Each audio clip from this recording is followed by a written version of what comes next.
আমি অমিত আছি তোমাদের সঙ্গে, আর তোমরা শুনছো ভৌতিক কথা।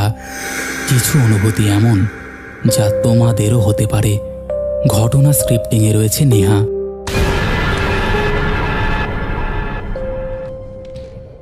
Welcome back. কেমন আছো সবাই? আশা করছি প্রত্যেকে দারুণ আছো এবং শুনতে চলে এসেছো তোমাদের প্রিয় পরিবার ভৌতিক কথা। আজকে তোমরা শুনবে তিনটি ঘটনা তিন রকম, প্রত্যেকবারের মতনই। একটা গুদামের নাইট গার্ডের সাথে ঘটে যাওয়া ঘটনা, একটা হাসপাতালের সুপারভাইজারের সাথে ঘটে যাওয়া ঘটনা, আর একটা ট্রাক ড্রাইভারের সাথে ঘটে যাওয়া ঘটনা। তিনটি ঘটনাই একদম তোমাদের জমজমাট লাগতে চলেছে।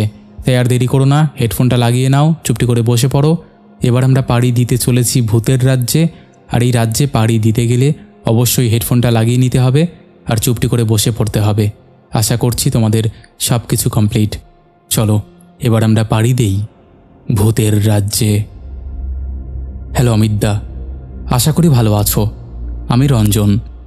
তোমার চ্যানেলে অনেক দিন ধরেই ঘটনা পাঠানো হয়নি বা পাঠাচ্ছি না, কিন্তু আজ যে ঘটনাটা বলবো এটা আমার জীবনের সবচেয়ে অদ্ভুত, সবচেয়ে দম বন্ধ করে দেওয়া আর সবচেয়ে বাস্তব একটা রাতের অভিজ্ঞতা।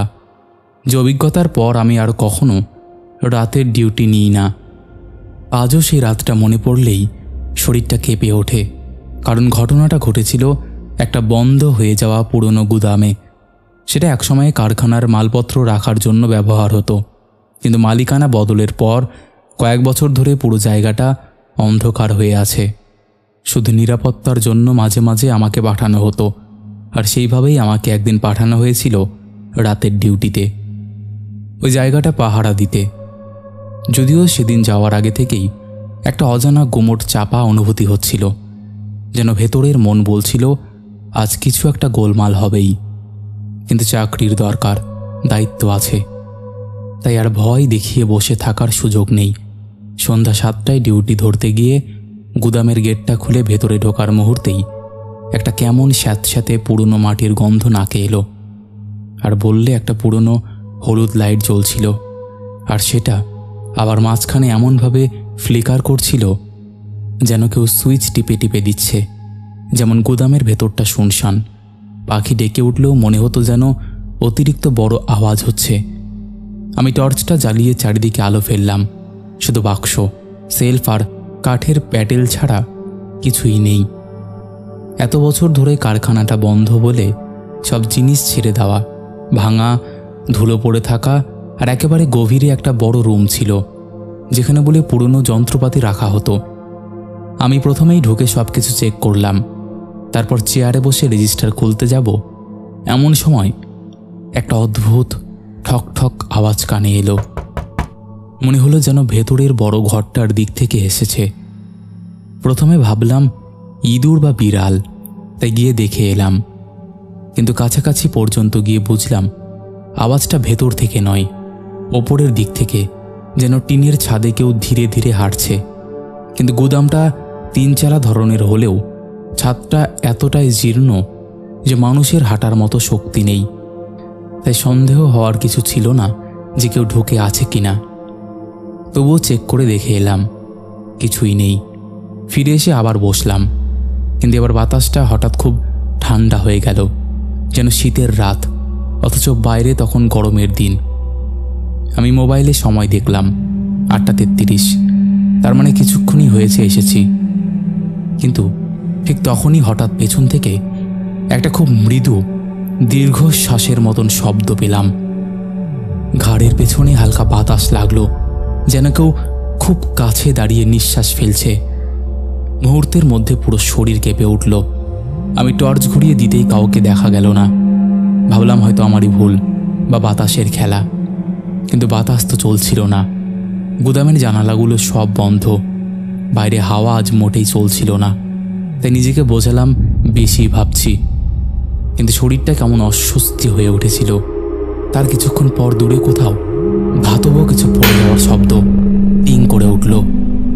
এত পরিষ্কার শোনা গেল যে মনে হলো খুব কাছেই কিছু পড়েছে। আবার উঠে গেলাম, টর্চ জ্বালিয়ে খুঁজে দেখলাম কোনো প্লেট বা লোহার রড পড়ে আছে কিনা। না, কিছুই নেই। আমি আবার ফিরে এসে তখনও বসিও নি। ঠিক ততক্ষণে দূরের অন্ধকার দিক থেকে একটা লম্বা টানা টেনে টুনে বলা শব্দ শুনলাম, হো হো। যেন মানুষের গলা দিয়ে বেরোচ্ছে, কিন্তু মানুষের মতো নয়, একটানা ঘন ভেজা ধরনের। আমি সঙ্গে সঙ্গে দাঁড়িয়ে টর্চ ধরলাম। কণ্ঠ শুকিয়ে গেল। শব্দটা আবার হলো, এবার কিছুটা স্পষ্ট। কিন্তু সবচেয়ে ভয়টার মুহূর্ত হলো যখন বুঝলাম শব্দটা আমাকে ডাকছে না, কিন্তু স্পষ্টই আমার দিকে আসছিল। আমি ধীরে ধীরে পিছিয়ে গেলাম। ঠান্ডা ঘাম হচ্ছিল, বুক ধুকপুক করছিল এত জোরে যে মনে হচ্ছিল হৃৎপিণ্ডটা স্পষ্ট শব্দ করে ওঠা যাবে। তারপরে আবার একটানা হো। এই শব্দটা ঠিক আমার সামনের অন্ধকারের গভীর থেকে আসছিল, কিন্তু টর্চ ফেলতেই কিছুই দেখা যাচ্ছিল না। শুধু ধুলো উড়ে বেড়াচ্ছে, যেন মাত্র কয়েক সেকেন্ড আগেই কেউ হেঁটে গেছে।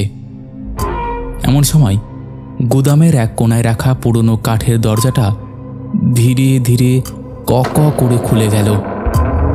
এত ধীরে আর এতটাই অস্বাভাবিকভাবে, যেন কেউ হাত রেখে খুব আস্তে করে টেনে খুলছে। আমি দূর থেকেই দেখছিলাম শব্দটা থেমে থেমে ক্যাঁ ক্যাঁ শব্দ করে খুলছে, কিন্তু দরজা পর্যন্ত কোনো বাতাস পৌঁছাতে পারে না, কারণ জানালাগুলো বন্ধ, চারিদিক সিল করা। এতক্ষণে বুঝলাম কিছু একটা আছে, আর যেটা মানুষের কিছু নয়। তবুও ভয়কে সামলাতে জোর করে হাঁটতে শুরু করলাম। সেই দরজার দিকে টর্চ ফেলে এগোচ্ছিলাম। দরজার ঠিক সামনে পৌঁছে টর্চের আলো ফেলতেই দরজাটা যেভাবে খুলেছিল সেভাবেই হঠাৎ ঝপ করে বন্ধ হয়ে গেল। এত জোরে ধাক্কা খেল যে শব্দে পুরো গুদামের টিনের ছাদ কেঁপে উঠল। একই সঙ্গে মনে হলো যেন কেউ ভেতর থেকে দরজা ঠেলে দিল। বুকটা ধড়াস করে উঠল আমার, হাত কাঁপছিল। কিন্তু আমি আবারও সাহস করে দরজাটা ঠেলে খুলতে গেলাম। দরজাটা খুলল, কিন্তু ভেতরে আলো ফেলতেই দেখতে পেলাম পুরনো ধুলো জমে থাকা একটা লম্বা ঘর। কোনো অস্বাভাবিক কিচ্ছু নেই। তখন মনে হলো হয়তো সত্যি বাতাসের চাপেই দরজা লেগেছিল, কিন্তু বেরোতে না বেরোতেই স্পষ্ট শুনলাম ঠিক আমার পেছনে কেউ হাঁটছে, ধাপ ধাপ করে শব্দ। আমি এক সেকেন্ডের জন্য পেছনে তাকাইনি, দৌড়ে মূল জায়গায় ফিরে এলাম। কিন্তু দৌড়ে আসতেই দেখলাম যে চেয়ারটা যেটাতে আমি একটু আগেই বসেছিলাম সেটা উল্টে পড়ে আছে, কিন্তু আমি তো সেটা ছুঁয়ে যাইনি। ভেতরটা আরও ভারী হয়ে উঠল। আর ঠিক তখনই গোদামের ওপরে ঝোলানো সাইরেনটা, যেটা বহু বছর ধরে নষ্ট হয়েছিল, হঠাৎ নিজের থেকেই একবার খুব ক্ষীণ কিন্তু পরিষ্কার শব্দ করে উঠল।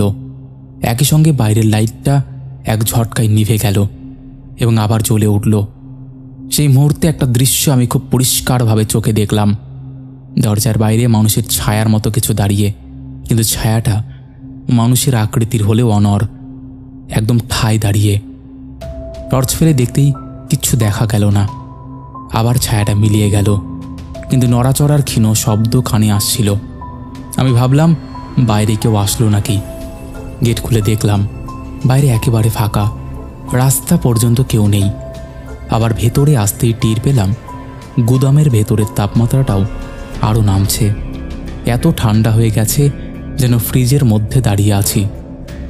গলাটা শুকিয়ে যাচ্ছিল। চেয়ারে বসে জল খেতে গেলাম, কিন্তু জল খাওয়ার আগেই কানে খুব স্পষ্ট শুনলাম, এখনো আছিস? হ্যাঁ, এখনো আছিস? আমি এমনভাবে লাফিয়ে উঠলাম যেন কেউ আমাকে পেছন থেকে ধরে টেনে দাঁড় করিয়েছে।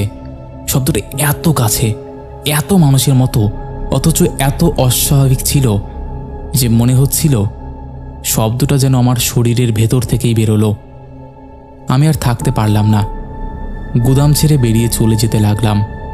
কিন্তু গেটের কাছে গিয়ে দেখলাম গেটটাকে যে ভেতর থেকে আটকেছে সেটা বোঝাই যাচ্ছে না, কারণ আমি তো খুলে রেখেছিলাম।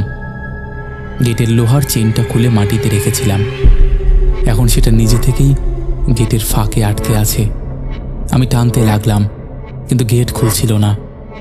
ঠিক তখনই পেছন থেকে কাঠের বাক্স সরানোর শব্দ, খস খস এরকম করে, যেন কেউ ভারী কিছু টানছে। আমার থেকে 2-3 ফিট দূরে হবে। টর্চ ঘুরিয়ে দেখতেই দেখি একটা বড় কাঠের প্লেট নিজের থেকে ধীরে ধীরে সরে যাচ্ছে। পরিষ্কার দেখা যাচ্ছে ধুলোয় টেনে যাওয়ার দাগ, কিছুই নেই, শুধু দাগ।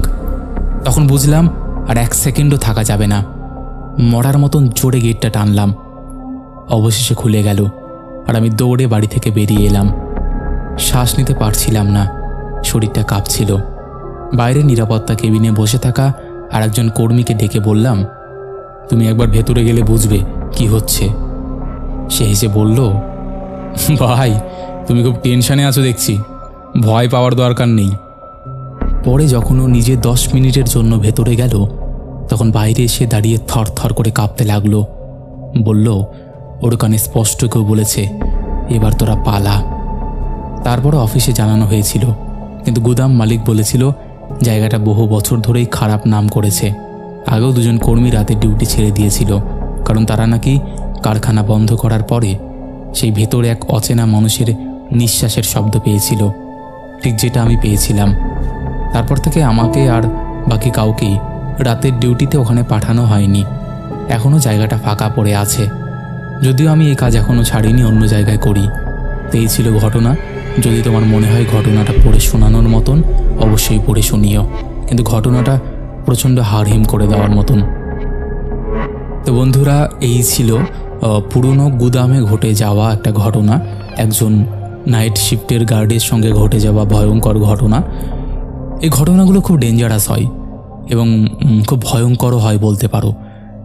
কেন বলছি, কয়েকদিন আগে একটা দেখতে লাইভ ভূতের খুব ভাইরাল হয়েছিল ইউটিউবে। ভুতুরে জায়গায় গিয়ে দেখানো যে ভূত আদতে আছে কিনা।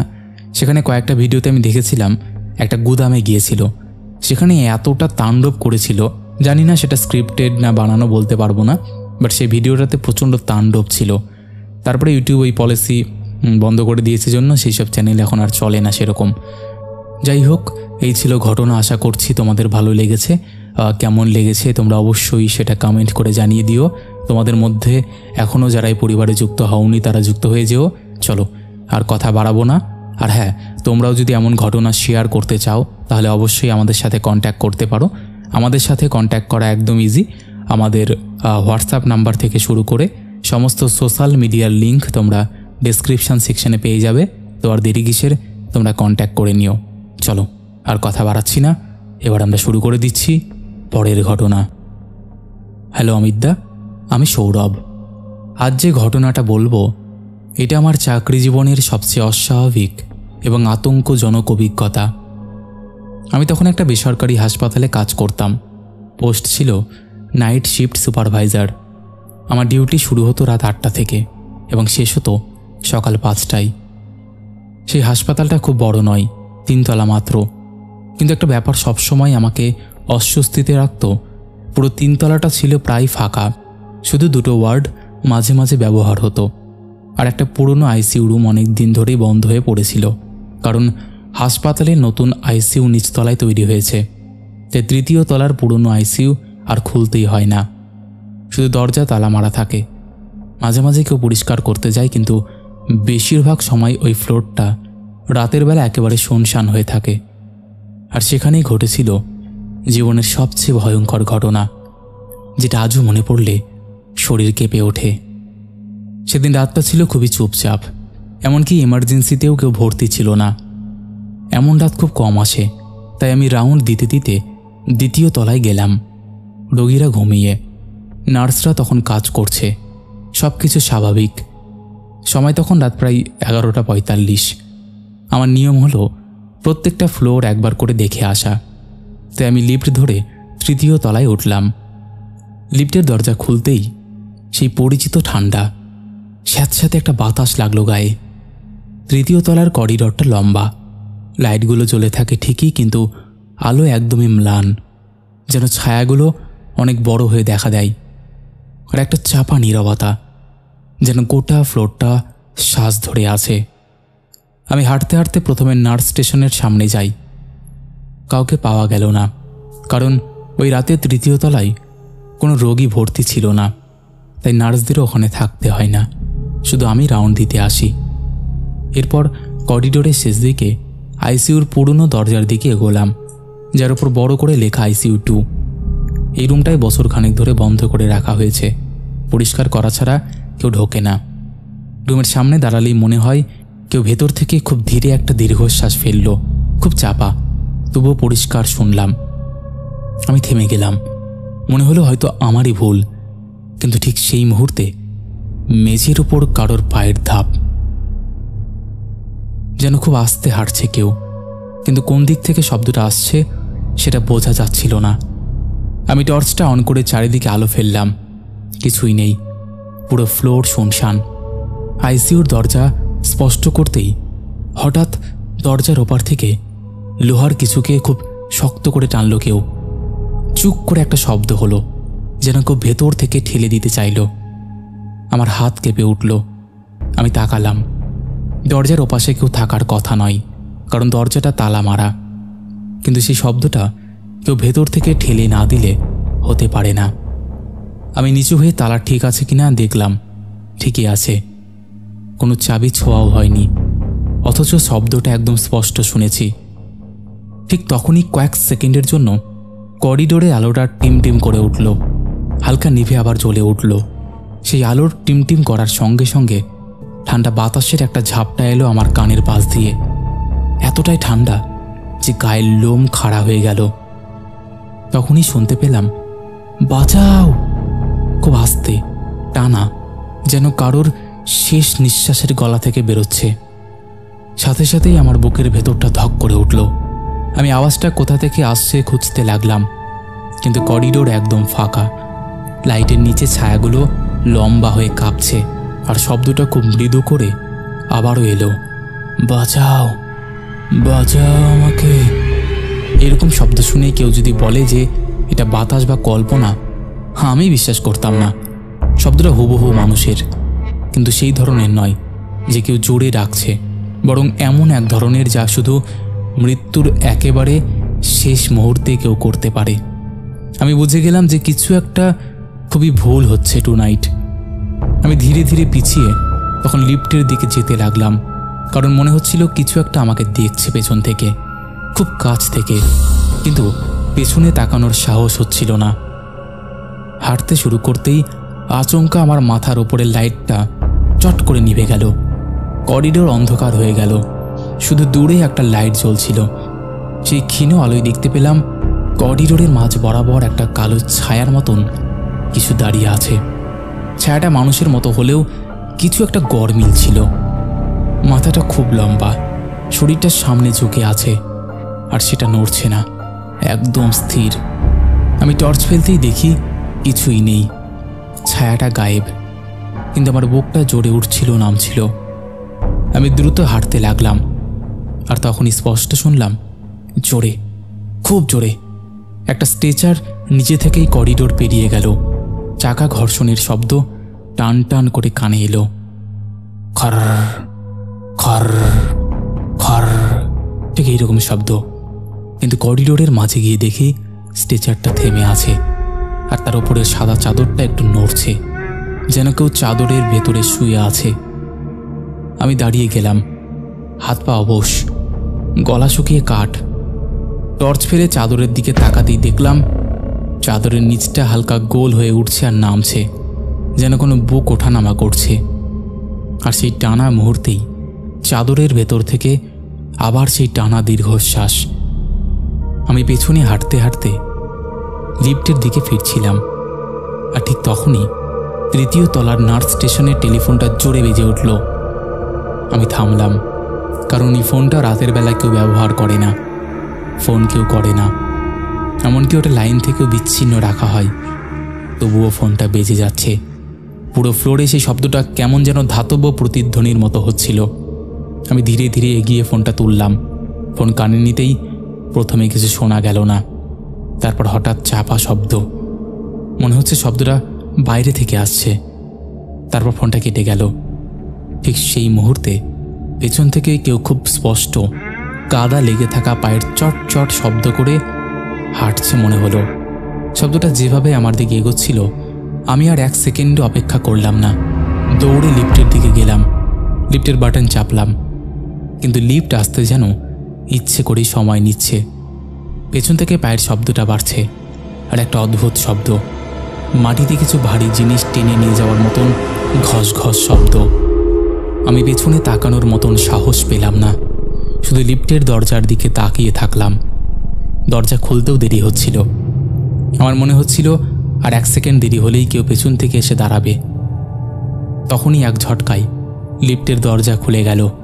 আমি ঢুকে দরজা বন্ধ করলাম, কিন্তু দরজা বন্ধ হওয়ার ঠিক আগের মুহূর্তে আমি স্পষ্ট দেখলাম করিডোরের শেষ মাথায় সাদা গাউন পরা একটা মহিলা দাঁড়িয়ে, মাথাটা একটু কাত করা, চুলগুলোর সামনে ঝুলে থাকা, আর তার মুখ দেখা যাচ্ছিল না, শুধু দাঁড়িয়ে তাকিয়েছিল আমার দিকেই। দরজা লাগাতে লিফট নেমে যেতে লাগলো, কিন্তু একটা কণ্ঠস্বর, যেটা লিফটের ভেতরে খুব হালকা করে কেউ বলল, আবার এসো। আমি সাথে সাথেই গ্রাউন্ড ফ্লোরে নেমে দৌড়ে গিয়ে সিকিউরিটির কাছে বসে পড়লাম। কিছুক্ষণ পরে হাত পা কাঁপা থামলে অন্য 2 জন স্টাফকে নিয়ে আবার 3য় তলায় গেলাম। কিন্তু তখন সব কিছু স্বাভাবিক ছিল। করিডোরের আলোও জ্বলছে, কোনো স্ট্রেচার নেই, কোনো শব্দ নেই, সব যেন একেবারে স্বাভাবিক। কিন্তু আমি জানি কি শুনেছিলাম, কি দেখেছিলাম। পরের দিন সকালে জানলাম পুরনো ICU 2 রুমে একটা মহিলা রোগী মারা গিয়েছিলেন, যিনি নাকি রাতের বেলায় নার্সদের ডাকতেন বাঁচাও বলে। মৃত্যুর আগে অধিকবার তিনি ICU দরজায় আঘাত করেছিলেন নাকি, আর সেই রুম বন্ধ করার পরে নাকি মাঝে মাঝে রাতে ডিউটিতে স্টাফরা কারোর দীর্ঘশ্বাস বা ডাক শোনে। এই ঘটনা শোনার পর আমি আর কখনো ওপরে যাওয়ার মতন সাহস করিনি। এই ছিল ঘটনা। যদি ভালো লাগে তো অবশ্যই পড়ে শুনিও। ভালো থেকো। তো বন্ধুরা, এই ছিল আমাদের দ্বিতীয় ঘটনা। আশা করছি এই ঘটনাটিও তোমাদের ভালো লেগেছে। কেমন লেগেছে অবশ্যই তোমরা সেটা কমেন্ট করে জানিও। ঘটনাটা কতটা বিশ্বাসযোগ্য বলে মনে হলো সেটাও জানিও। তবুও আমি বলবো, ভৌতিক কথা কোনো রকম অন্ধবিশ্বাস, কোনো রকম কুসংস্কার বা কোনো রকম নেগেটিভিটিকে প্রশ্রয় দেয় না। ভৌতিক কথার কাজ শুধুমাত্র মানুষের জীবনে ঘটে যাওয়া ঘটনা সবার সামনে তুলে ধরা, নচেত আর কোনো উদ্দেশ্য নেই। তাই যারা বিশ্বাস করছো না তারা এগুলোকে এন্টারটেইন হিসেবেই নিয়ে নাও। চলো আর কথা বাড়াচ্ছি না, এবার আমরা শুরু করে দিচ্ছি পরের ঘটনা। হ্যালো অমিতদা, আমি শান্তনু। আজ যে ঘটনাটা তোমাকে লিখছি, এটা আমার জীবনের এমন একটা রাত যার কথা আমি ইচ্ছে করলেও ভুলতে পারবো না। কারণ সেদিন আমি ন্যাশনাল হাইওয়েতে এমন কিছু দেখেছিলাম যে আজও ভাবলে হাত পা ঠান্ডা হয়ে যায়। আর সময়টা ছিল রাত ঠিক 2:18। সে মিনিটটার কথা আজও আমার মাথায় অদ্ভুতভাবে কাঁপতে থাকে, কারণ ওই মিনিটটার আগ পর্যন্ত সব কিছু পুরো স্বাভাবিক ছিল, আর ওই মিনিটটার পরেই যেন পুরো পৃথিবী অন্যরকম হয়ে গেল। অমিতদা, আমি ট্রাক চালাই। ছোটবেলা থেকেই বাবার ট্রাকের সঙ্গে থাকতে থাকতে এই লাইনেই চলে এসেছি। তাই হাইওয়ের রাত, কুয়াশা, লম্বা সোজা রাস্তা সব আমার কাছে নতুন কিছু নয়, বরং খুব পরিচিত। কিন্তু মানুষের পরিচিত জিনিসগুলোও কখনো কখনো এমন করে পাল্টে যায় যে বাঁচতে পারলেও মনে হয় ফিরে আসাটাই ভুল হয়ে গেছে। এই রাতটা ছিল তেমন একটা রাত যেদিন আমি ভোরের মধ্যে একটা মাল পৌঁছে দিতে যাচ্ছিলাম। তাই স্বাভাবিকভাবেই রাস্তাটা একটু ফাঁকা ছিল। সামনের লাইনটা পুরো খালি, শুধু লম্বা অন্ধকারে মাঝে মাঝে রাস্তার পাশের লাইট পোস্টগুলো ম্লান আলো ছড়াচ্ছিল। আমি গতি খুব বেশি রাখিনি, কারণ রাত যত গভীর হয় ট্রাক চালাতেও হয় আরও সাবধানে, বিশেষ করে হাইওয়েতে। যাই হোক, সময় তখন রাত 2:15।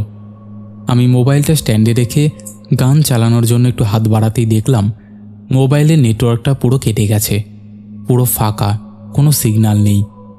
একটু অদ্ভুত লাগলো, কারণ এই রাস্তায় কখনো নেটওয়ার্ক যায় না। যাই হোক, তখনও ব্যাপারটা খুব গুরুত্ব দেয়নি। কিন্তু ঠিক 3 মিনিট পর থেকেই, মানে ঠিক 2:18 দিকে এমন একটা দৃশ্য দেখি যেন পুরো শরীর জমে গেল। আর আমার এই টাইমটা এক্স্যাক্ট মনে আছে, তার কারণ আমি সেই সময় মোবাইলে গান চালাতে গিয়েছিলাম, আর নেটওয়ার্কটা দেখার সময় সেই টাইমটা আমার চোখে পড়েছিল। আমি দেখলাম রাস্তার প্রায় মাঝখানে লম্বা কুয়াশার ফাঁক দিয়ে একটা অবয়ব দুলে দুলে হাঁটছে। প্রথমে ভেবেছিলাম কোনো পথচারী, হয়তো সাহায্য লাগবে বা হয়তো কেউ বিপদে, তাই গতি কমালাম। লো বিম হেডলাইটে আলো পড়তেই দেখলাম ওটা মানুষের মতো হলেও পুরো দেহটা ঠিক মানুষের মতো নয়। শরীরটা অস্বাভাবিকভাবে কুঁচো, গলাটা এমনভাবে সামনে বেরিয়ে আছে যেন কেউ তাকে গলা ধরে টেনে তুলেছে। আর সবচেয়ে অদ্ভুত বিষয়, তার 2 পা চলছিল ঠিক বিপরীত দিকে, মানে পায়ের গোড়ালি ছিল সামনে আর আঙুলগুলো পেছনে। পা দুটো উল্টো করে ঘুরে থাকা সত্ত্বেও সে সামনে এগিয়ে আসছিল খুব আস্তে, খুব ধীরে, একদম দুলে দুলে। আমি ট্রাক ধীরে থামালাম, আর সে তখন আমার কাছে আসছে। তখনও ভাবছিলাম হয়তো চোখের ভুল, হয়তো আলোয় অদ্ভুত লাগছে, কিন্তু কাছে আসতেই হঠাৎ সে মাথা তুলে তাকালো সরাসরি আমার হেডলাইটের দিকে। আর তখনই দেখলাম তার চোখ দুটো অস্বাভাবিক রকম কালো, পুরো চোখটাই কালো, কোনো সাদা অংশ নেই। আর চোখের ভেতর গভীর শূন্যতার মতন এক ধরনের অন্ধকার। চোখ দুটো আমাকে দেখছিল, কিন্তু যেন ভেতর দিয়ে ভেদ করে যাচ্ছিল। আমার হাত ঘামতে লাগলো, বুকের ভেতর ধক ধক শব্দ। আমি দ্রুত হর্ন বাজালাম, ভাবলাম দূরে সরে যাবে, কিন্তু সে সরে গেল না, বরং ঠিক ট্রাকের সামনে দাঁড়িয়ে গেল। আর মাথাটা একটু বাঁকা করে তাকিয়ে রইল, যেন কেউ দেরি করেছিস সেটা জানতে চাইছে। কিন্তু পরের মুহূর্তে আরও অদ্ভুত কিছু ঘটল। ট্রাকের ইঞ্জিন নিজে নিজেই বন্ধ হয়ে গেল। আমি কিছুই করিনি, চাবি ঘোরানো অবস্থায় ইঞ্জিন কেটে গেল। পুরো হাইওয়েতে একটা নীরব, অদ্ভুত অন্ধকারে ঢেকে গেল। শুধু বাইরে কুয়াশার ভেতর তার ভারী শ্বাস নেওয়ার শব্দ। সেই শব্দটা এমন ছিল যেন কারোর বুকের মধ্যে জল জমে আছে আর সে হাঁপাচ্ছে। আমি দ্রুত জানলা তুলতে গিয়েছিলাম, কিন্তু দেখলাম জানলার স্বয়ংক্রিয় বোতামও কাজ করছে না, যেন পুরো গাড়িটাই বিদ্যুৎ নেই। ঠিক তখনই সেই লোকটা হঠাৎ পা থামিয়ে খুব ধীরে ধীরে মাথার ডান দিকটায় ঝুঁকে একটা অদ্ভুত ভঙ্গিতে তাকালো আমার দিকে। এবং আমি শপথ করে বলছি অমিতদা, এই মুহূর্তে আমি যতটা ভয় পেয়েছিলাম ততটা জীবনে কোনোদিনও পাইনি। সে ধীরে ধীরে তার 2 হাত ওপরে তুলল, কিন্তু হাত তোলার ভঙ্গিটা যেন মানুষের মতন ছিল না। মনে হচ্ছিল ওর 2 হাতের হাড়গুলো নরম হয়ে গেছে আর সম্পূর্ণ অনিয়ন্ত্রিতভাবে দুলে দুলে উঠছে। তারপর হঠাৎ সেই 2টো হাত ট্রাকের বনেটের উপর রেখে এক ঝটকায় মুখটা কাছে আনলো, এত কাছে যে হেডলাইটের হলদে আলো তার শুকনো ফাটা ত্বকের ওপর পড়ছিল। আর তার চোখের পুরো গর্ত দুটো থেকে যেন রক্ত পড়ছিল। আমি তখন স্টিয়ারিং শক্ত করে ধরে শুধু একটা জিনিসই ভাবছিলাম, তাড়াতাড়ি গাড়ি চালু করতে হবে। কিন্তু চাবি ঘুরিয়ে ব্যাটারিটা একদম মৃত। তখন হঠাৎ সে তার মুখটা আমার জানালার একদম কাছে এনে দাঁড়ালো। ঠিক তখনই ট্রাকটা ধীরে ধীরে 1 ইঞ্চি করে সামনে এগোতে শুরু করলো, অথচ গাড়ি বন্ধ, ব্রেক চাপা। আমি প্রচণ্ড ভয়ে দরজা খুলে লাফিয়ে নামতে যাচ্ছিলাম, কিন্তু দরজা একদম নড়ছে না, যেন বাইরে থেকে কেউ আটকেছে। তারপর এক মুহূর্তে সব কিছু থেমে গেল। লোকটা পিছিয়ে গেল কয়েক ধাপ, তার মুখটা ওপরের দিকে ঘুরে গেল, মুখের চামড়াটা টান খেতে লাগলো, আর সে হঠাৎ দুম করে রাস্তার মাঝখানে বসে পড়ল।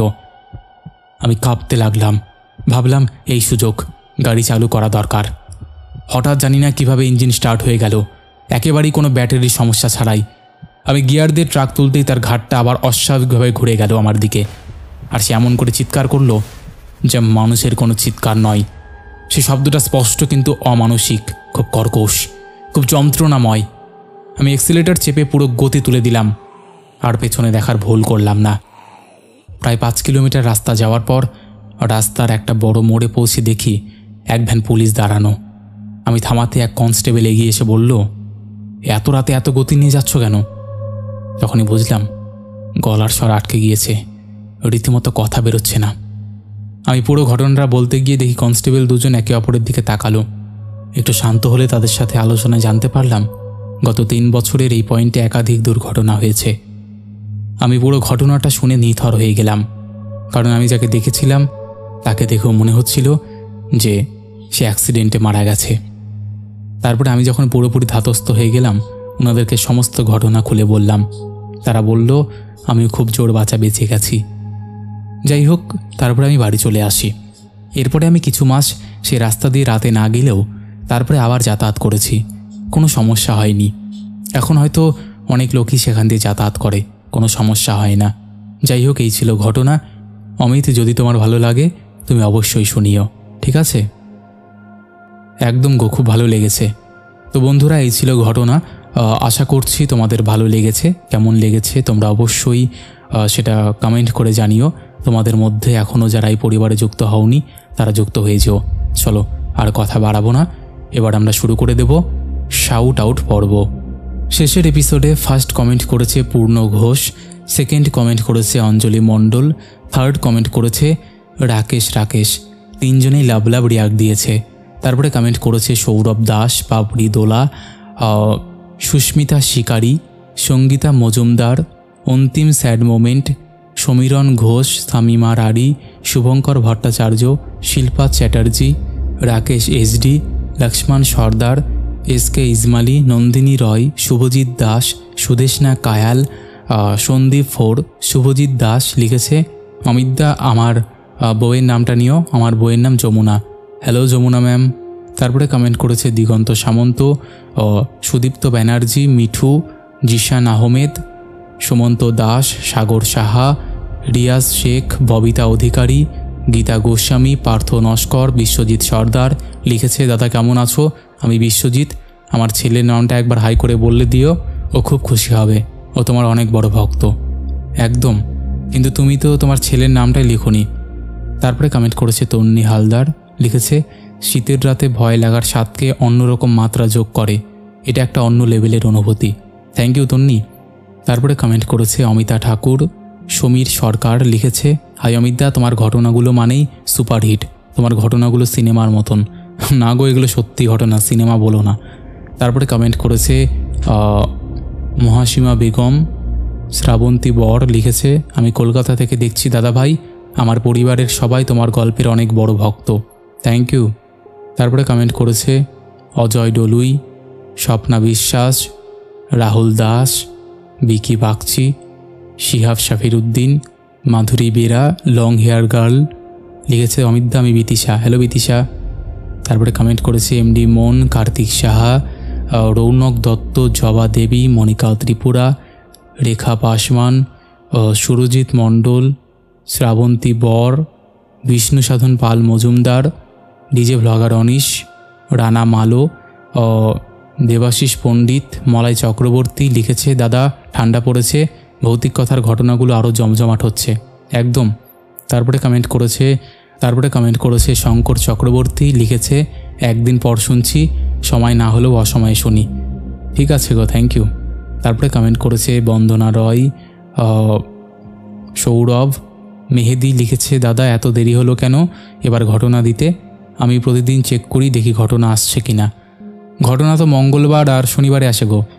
তারপরে কমেন্ট করেছে খোকা চক্রবর্তী, আইপিজের রাব্বানি লিখেছে অমিতদা তোমার বাড়ি কোথায়, আমার বাড়ি বালুরঘাট গো।